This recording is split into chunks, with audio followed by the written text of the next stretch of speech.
This story isn't just about politics, it's about perception and how quickly it can change.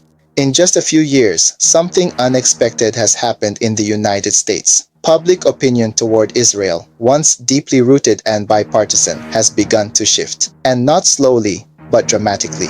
For decades, the U.S. Israel alliance was a cornerstone of American foreign policy, rarely questioned in the halls of power or the living rooms of Middle America. But today, that consensus is fracturing. To understand the gravity of this moment, we have to look closely at the data. We have to ask what changed, and more importantly, why now? In this documentary, we explore the historic reversal in American sympathy.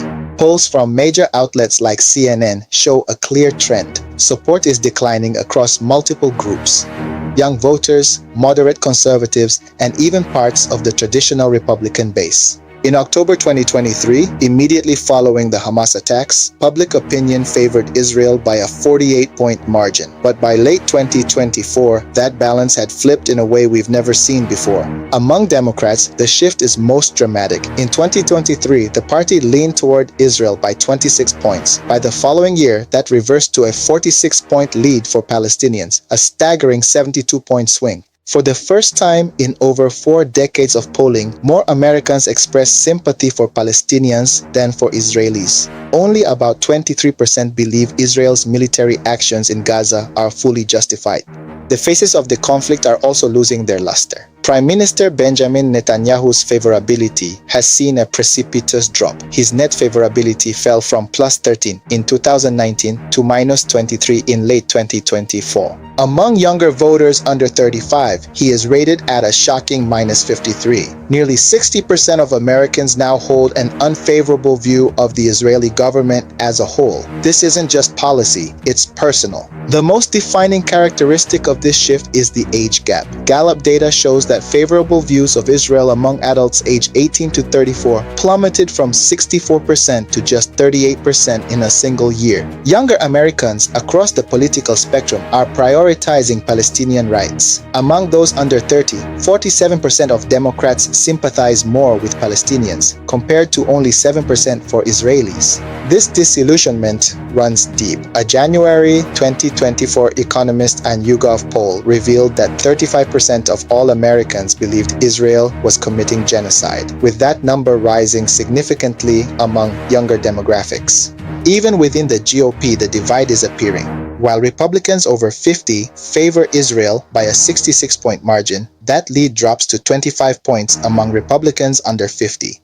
The next generation of leaders sees a different map. This shift is reaching the highest levels of government. Even within the Republican Party, where support was once absolute, a new frontier of dissent is emerging, rooted in fiscal and sovereign concerns.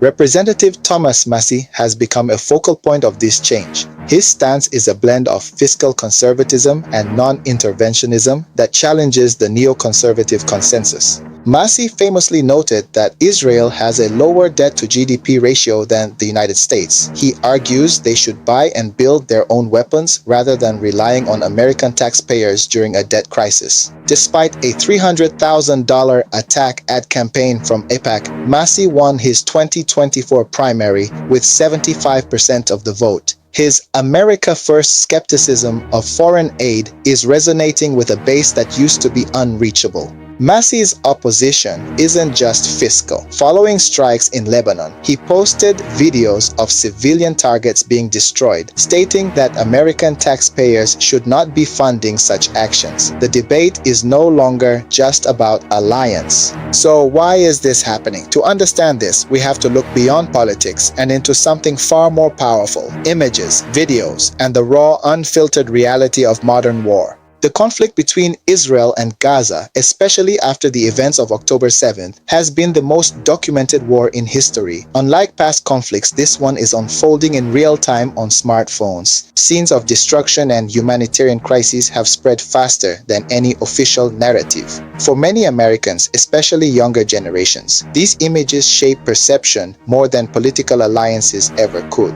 The war is no longer just being fought on the ground, it's being fought in the court of public opinion. And in that arena, perception can be just as powerful as reality. It's a battle for the heart of the narrative. Investigations by the BBC and human rights groups have raised serious concerns about the conduct of the war. Allegations involving civilian casualties, including children, have sparked global outrage.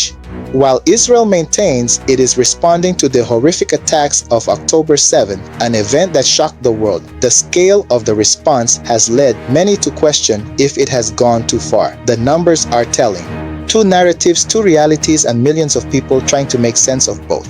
For some, Israel represents security and survival. For others, it represents power used without restraint. Both are now colliding. Even religious groups are deeply divided. 87% of Muslim Americans lack confidence in Netanyahu, while Jewish Americans are significantly divided. The traditional religious support for Israel is no longer a monolith. White evangelicals remain a core pillar of support, but among the religiously unaffiliated, views of Israel are increasingly unfavorable. This shifts the very foundation of the domestic political coalition. So, where does this lead? For Israel, it raises difficult questions about long-term international support. For the United States, it challenges foreign policy positions that were once considered non-negotiable. Once public opinion shifts, especially across generations, it rarely goes back. This signals a fundamental turning point. Younger Americans and Democrats are now more likely to say a two-state solution is the only way forward. The political landscape is also bracing for impact. Assessments of political leaders like Donald Trump are mixed, with voters questioning the balance of support between Israelis and Palestinians. It's a new political litmus test. This isn't happening in isolation. Globally, public opinion is also evolving. Protests, diplomatic tensions, and debates are rising across every continent. The world is watching the U.S. response with bated breath. This isn't the end of the story. In many ways, it's just the beginning. The next phase isn't just about the war on the ground. It's about influence, alliances, and the future of global power. It's a shift in the world order. How will these new perspectives shape the treaties of 2030? How will a generation raised on raw war footage redefine the concept of national security? These are the questions that will define the next decade. The numbers don't lie. The hearts and minds of the American people are in motion. Whether the political system can adapt as fast as the people do remains the ultimate test for our time. As we've seen in the court of public opinion, perception is often as powerful as reality, and the reality of American support is changing forever. Thank you for joining us on this deep dive.